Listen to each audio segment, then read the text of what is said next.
मंत्री केटीआर ने इस बात पर नाराजगी जताई है कि केंद्र हथकरघा क्षेत्र को कमजोर कर रहा है। उन्होंने मांग की है कि केंद्र हथकरघा उत्पादों पर जीएसटी तुरंत वापस ले। मंत्री ने कहा है कि हम तेलंगाना में हथकरघा बुनकरों को रोजगार मुहैया करा रहे हैं। चेनेता मित्रा और नेतन्ना ने कहा है कि बीमा से श्रमिकों को लाभ होगा। कहा जाता है कि हथकरघा उत्पाद भारतीय कला में योगदान करते हैं। लोगों को सलाह दी जाती है कि वे हथकरघा श्रमिकों की मदद के लिए आगे आए। तेलंगाना के वित्त मंत्री हरीश राव ने नीति आयोग पर राजनीतिक रंग भरने का आरोप लगाया है। उन्होंने आलोचना की है कि सीएम केसीआर द्वारा पूछे गए सवालों का जवाब दिए बिना नोट जारी करना भाजपा के लिए शर्मनाक है। हरीश राव ने इस बात पर नाराजगी जताई है कि कहने के बावजूद केंद्र ने फंड नहीं दिया। उन्होंने आरोप लगाया है कि नीति आयोग ने झूठा बयान दिया है कि धन दिया गया है लेकिन उपयोग नहीं किया गया।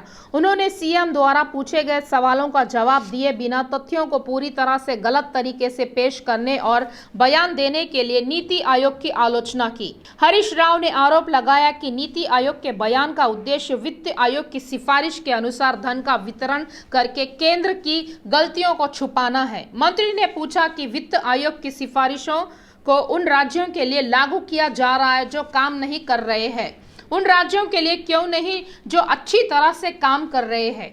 मोदी सरकार ने राज्य के साथ अन्याय किया है। मंत्री हरीश राव ने तेलंगाना से नफरत करने के लिए केंद्र सरकार की निंदा की जो प्रगति के रास्ते पर है। टीआरएस विधायक पीयूसी अध्यक्ष जीवन रेड्डी से मंत्री हरीश राव और गांगुला कमलाकर ने मुलाकात की। उन्होंने कहा है कि विधायक जीवन रेड्डी की हत्या के प्रयास की कड़ी निंदा करते हैं। विधायक जीवन रेड्डी के बंजारा हिल्स स्थित आवास मुलाकात के बाद घटना की जानकारी ली। आरोपी प्रसाद गौड़ ने जिस तरीके से रेकी की उसकी सीसीटीवी फुटेज के जरिए समीक्षा की गई। विधायक जीवन रेड्डी के परिवार वाले गहरे सदमे में हैं। उन्होंने विधायक की पत्नी रजिता रेड्डी को बहादुर बनने का आश्वासन दिया। उन्होंने पुलिस प्रशासन से प्रसाद गौड़ की मदद करने वाले आरोपियों को कड़ी से कड़ी सजा देने की मांग की। इस कार्यक्रम में विधायक मर्री जनार्दन रेड्डी, क्रांति किरण और अध्यक्ष एरोला श्रीनिवास ने भाग लिया। तेलंगाना की राज्यपाल तमिलिसाई सुंदरराजन ने कहा है कि निर्मल जिले के बासरा RGUKT में कई समस्याएं हैं, जैसा कि छात्र पिछले कुछ समय से बासरा IIID में विरोध कर रहे हैं। राज्यपाल बासरा IIID गई और छात्रों से मुलाकात की। छात्रों के साथ नाश्ता करने के बाद उनसे बात की और IIID में समस्याओं के बारे में पूछा। राज्यपाल ने कहा है कि छात्रों को काफी परेशानी हो रही है और सभी समस्याओं का समाधान संभव है। राज्यपाल ने आरोप लगाया है कि छात्रावास में मेस का प्रबंधन ठीक नहीं है। छात्रों की संख्या के हिसाब से पर्याप्त शिक्षक नहीं है। 2017 से उन्हें लैपटॉप नहीं दिया गया है। उन्होंने कहा है कि समस्याओं को सरकार के ध्यान में लाया जाएगा। Children were very unhappy with the mess, and they told today it was very nice. So every day you come, they told me. And really, there I felt some difference between. So only they served me, but I went to the student thing and took the food from their can, because so I could feel some difference, but I don't want to, because it will be corrected. I don't want to comment on it. But definitely the children were telling today the food was good. So I told from today, ee roju nunchi, everything will be corrected. So let us all, first of all, I thank you all for waiting for such a long time to project the children's concern. And it's a great day for me, because I could interact with the students, I could interact with the faculty members, and I could interact with the non-teaching staff, and I visited the mess, I visited the hostels.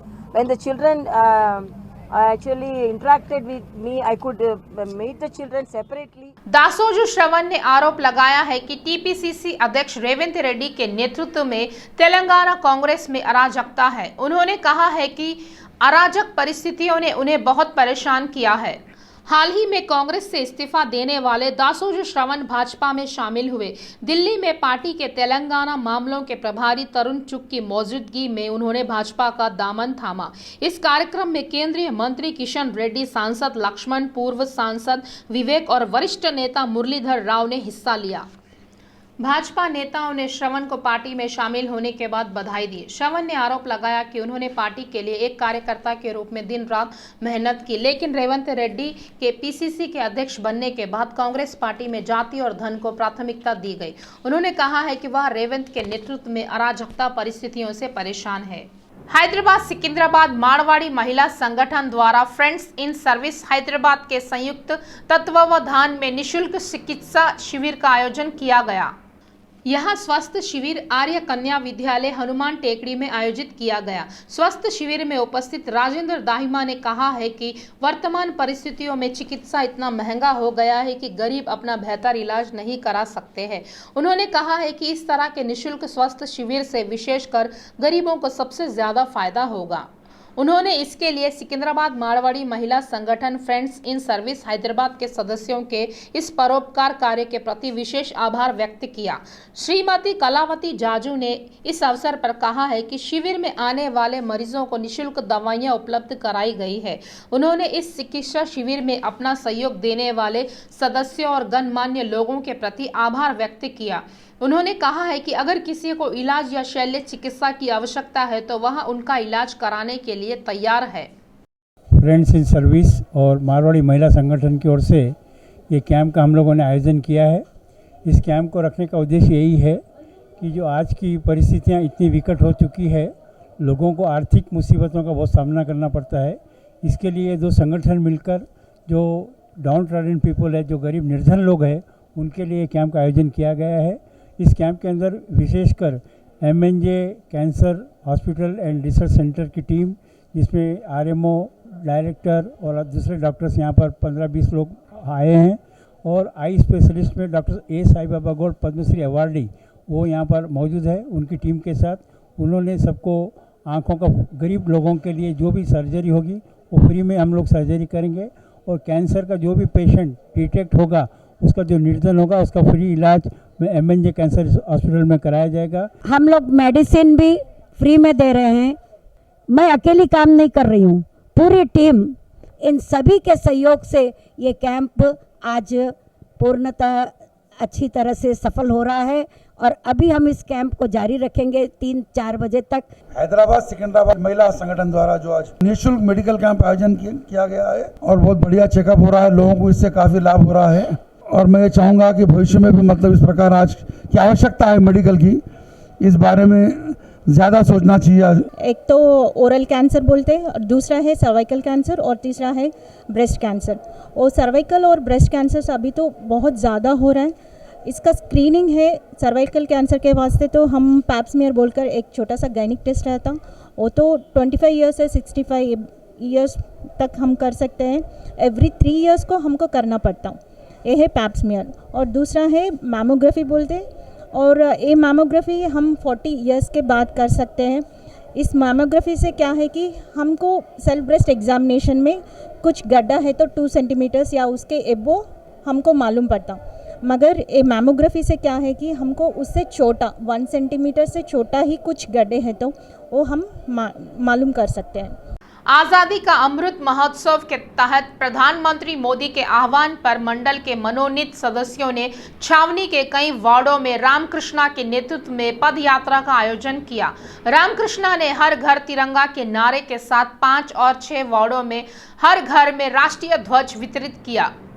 Ramakrishna ने सुझाव दिया है कि सभी लोगों को हर घर में राष्ट्रीय ध्वज फहराना चाहिए और एकता दिखानी चाहिए। उन्होंने कहा है कि यह दुनिया में भारत की एकता दिखाने का एक तरीका होना चाहिए। इस कार्यक्रम में भाजपा नेता रजनी देवी, भानुका, मल्लिकार्जुन और कई अन्य भाजपा नेताओं ने भाग लिया। भाजपा नेता कुना श्रीशैलम गौड़ ने हर घर पर राष्ट्रीय ध्वज फहराने का आह्वान किया है। भाजपा नेताओं ने मेरचल जिले के निजामपेट में तिरंगा यात्रा का आयोजन किया। इस यात्रा में पूर्व विधायक कुना श्रीशैलम गौड़ और वरिष्ठ नेता मल्ला रेड्डी ने भाग लिया। आज़ादी का अमृत महोत्सव के हिस्से के रूप में भारत की आज़ादी के 75वें साल के अवसर पर निजामपेट नगर भाजपा अध्यक्ष अकुला सतीश ने आज़ादी का अमृत महोत्सव के नेतृत्व में तिरंगा यात्रा का आयोजन किया। प्रगति नगर इंका में तिरंगा यात्रा बाइक रैली शुरू। मोदी के आह्वान पर कुतबुल्लापुर निर्वाचन क्षेत्र के प्रत्येक नागरिक को 13 से 15 अगस्त तक 3 दिनों के लिए घर पर राष्ट्रीय ध्वज फहराने और देशभक्ति दिखाने का आह्वान किया गया है। इस कार्यक्रम में भाजपा नेताओं, कार्यकर्ताओं और महिलाओं ने बड़े पैमाने पर भाग लिया। मेडचल जिले के पिरजादीगुड़ा नगर निगम के अंतर्गत 7वीं मंडल के बालाजी टाउनशिप में कट्टा मैसम्मा मंदिर का निर्माण और प्रतिमा के स्थापना का आयोजन किया गया। मधुगुला चंद्रा रेड्डी ने समारोह का संचालन किया। इस कार्यक्रम में पिरजादीगुड़ा के मेयर जग्गा वेंकट रेड्डी, डिप्टी मेयर कुर्रा शिव कुमार गौड़, कई नगर सेवकों, उप निवेशवादियों और भक्तों ने भाग लिया। North zone task force police और एबिट्स पुलिस ने संयुक्त रूप से एबिट्स थाना अंतर्गत हुक्का सेंटर पर छापा मारा। हुक्का सेंटर के 2 संचालकों को गिरफ्तार कर रिमांड पर लिया गया। एबिट्स के सनाली मॉल में 2 लोग हुक्का सेंटर चला रहे थे। बताया जाता है कि हुक्का सेंटर पर हमला सटीक सूचना मिलने के बाद किया गया। इन छापों में मोहम्मद बदर, अशकालिक प्रबंधक मोहम्मद शोएब और अशकालिक कर्मचारी को गिरफ्तार किया गया है। पुलिस ने कहा है कि एक प्रमुख हुक्का संचालक अबीब अहमद सगफ फरार है। इस हुक्का सेंटर के खिलाफ पूर्व में भी मामला दर्ज था। पुलिस ने बताया कि जमानत पर बाहर आने पर भी उन्होंने अपना व्यवहार नहीं बदला। मेडचल जिले के जीडी मेटला थाना अंतर्गत TSIIC कॉलोनी में सड़क दुर्घटना, एक व्यक्ति की मौके पर ही मौत हो गई। आंजनेयलू नाम का युवक डुंडीगल MLRIT कॉलेज में SI की परीक्षा लिखकर बाइक से घर लौट रहा था कि तभी हादसा हो गया। स्थानीय लोगों ने बताया कि आंजनेयलू की बाइक को पीछे से टक्कर मारने से उसकी मौके पर ही मौत हो गई। सूचना मिलते ही पुलिस मौके पर पहुंची और जांच पड़ताल की। शव को पोस्टमार्टम के लिए अस्पताल ले जाया गया। मामला दर्ज कर लिया गया है और जांच शुरू कर दी गई है। जी चेन्नैया ने आरोप लगाया है कि सुप्रीम कोर्ट के फैसले और राष्ट्रीय SC आयोग की रिपोर्ट के खिलाफ SC वर्गीकरण एक वोट बैंक राजनीतिक साजिश है। उन्होंने कहा है कि SC वर्गीकरण एक राष्ट्रीय मुद्दा है और देश में 28 करोड़ दलित इस फैसले के खिलाफ है। तेलुगु राज्यों में SC वर्गीकरण के खिलाफ एंटी SC वर्गीकरण संघर्ष समिति के तत्वावधान में दिल्ली के जंतर मंतर पर एक महाधरना आयोजित किया गया। अनुसूचित जाति विरोधी वर्गीकरण संघर्ष के अध्यक्ष जी चेन्नैया की अध्यक्षता में एक विशाल रैली का आयोजन किया गया और एक महाधरना आयोजित किया गया। चेन्नैया ने कहा है कि अगर भाजपा सरकार जाति वर्गीकरण के लिए प्रतिबद्ध है तो पूरे देश को इसकी कीमत चुकानी पड़ेगी। क्या भाजपा शासित 20 राज्यों में अनुसूचित जाति का वर्गीकरण लागू किया जाएगा? उन्होंने कहा है कि राज्यों में कोई उपजातिवार आंकड़े नहीं है, लेकिन वैश्विक प्रचार यह है कि मादिगा की आबादी 12% है। वास्तव में तेलंगाना में माला मादिगा की आबादी बराबर है और उन्होंने मांग की है कि एक न्यायिक आयोग माला मादिगा में कौन विकसित हुआ है इसका व्यापक अध्ययन करने के लिए तेलंगाना में स्थापित किया जाए। इस महाधरना में अनुसूचित जाति विरोधी वर्ग संघर्ष समिति के अध्यक्ष जी चेन्नैया के साथ उपाध्यक्ष करणमय, किशन पिल्ली, सुधाकर चेरुकू, रामचंदर, जंग श्रीनिवास, नल्ला, कनक राजू, बैरी रमेश, P बलवंत राव, गोपूजू रमेश और संयोजक माने श्री रंगा, SB मोहन मन्ने, श्रीधर मारुति, 500 कार्यकर्ताओं ने भाग लिया।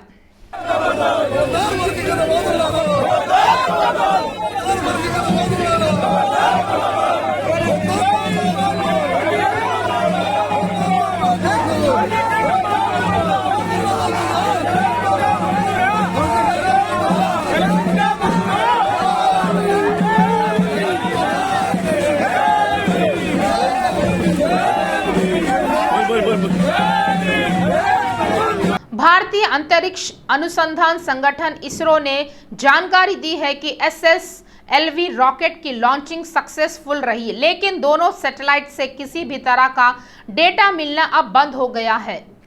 रविवार के मिशन में SSLV के जरिए अर्थ ऑब्जर्वेशन सैटेलाइट EOS 02 और एक सह यात्री उपग्रह आज़ादी सेट को भेजा गया, जिसे स्पेस किड्स इंडिया की छात्र टीम द्वारा विकसित किया गया था। इसरो के सूत्रों के मुताबिक अन्य अभियानों की तुलना में उल्टी गिनती को 25 घंटे से घटाकर 5 घंटे कर दिया गया था और रविवार को इसे श्रीहरिकोटा स्थित सतीश धवन अंतरिक्ष केंद्र के पहले लॉन्च पैड से सुबह 9:18 पर लॉन्च किया गया। लगभग 13 मिनट की यात्रा के बाद SSLV सबसे पहले EOS 02 को इच्छित कक्षा में स्थापित करेगा। इस सैटेलाइट को इसरो द्वारा डिजाइन किया गया है। SSLV इसके बाद आज़ादी सेट को पृथ्वी की कक्षा में स्थापित करेगा। यह सैटेलाइट 8 किलोग्राम का क्यूब सेट है, जिसे देश भर के सरकारी स्कूलों की छात्राओं द्वारा स्वतंत्रता की 75वीं वर्षगांठ के उपलक्ष्य में डिजाइन किया गया है।